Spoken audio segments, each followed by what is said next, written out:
ప్రజాస్వామ్యంలో ప్రజా తీర్పు శిరోధార్యమని బీఆర్ఎస్ కార్యనిర్వాహక అధ్యక్షుడు కేటీఆర్ అన్నారు. ప్రధాన ప్రతిపక్షంగా తమ పాత్ర తాము నిర్వహించామని తెలిపారు.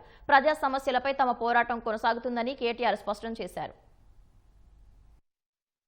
ప్రధాన ప్రతిపక్షంగా మా పాత్రను మీరు గమనించారు. ప్రధాన ప్రతిపక్షంగా మేము గెలవాలని కోరుకున్నాం, సహజంగా గెలుస్తామని ఆశించినాం. బట్ ఎలాంటి నిరాశ లేదు. మా పని మేము చేసుకుంటూ పోతూనే ఉంటాం. ఎందుకంటే 2 ఏళ్లుగా లగచర్ల కావచ్చు, హైడ్రా బాధితులు కావచ్చు, మూసీ బాధితులు కావచ్చు, 6 గ్యారెంటీల విషయంలో బాకీ కార్డుల రూపంలో కావచ్చు, ప్రజల తరపున గొంతు ఎత్తడంలో, అట్లాగే మా మీద జరిగే దుష్ప్రచారాన్ని తిప్పికొట్టడంలో శాసనసభ వేదిక గాని బయట గాని బ్రహ్మాండమైన పాత్ర పోషించాం. రేపటి రోజున కూడా అట్లాగే ముందుకు పోతాం. మరి మా కార్యకర్తలకు కూడా నేను చేసే విజ్ఞప్తి, సన్నద్ధం అవుదాం. అన్ని రకాలుగా ప్రజాక్షేత్రంలో మనం ప్రభుత్వాన్ని నిలదీయడంలో సఫలమైనం. మరింత బలంగా వద్దాం, ముందుకొద్దాం. పెద్దలు కేసీఆర్ గారు తిరిగి రాష్ట్రానికి ముఖ్యమంత్రిగా మళ్ళీ బాధ్యతలు చేపట్టేదాకా శక్తివంచన లేకుండా కష్టపడదామని చెప్పి మా నాయకులు, కార్యకర్తలకు ధన్యవాదాలు తెలియజేస్తా ఉన్నా.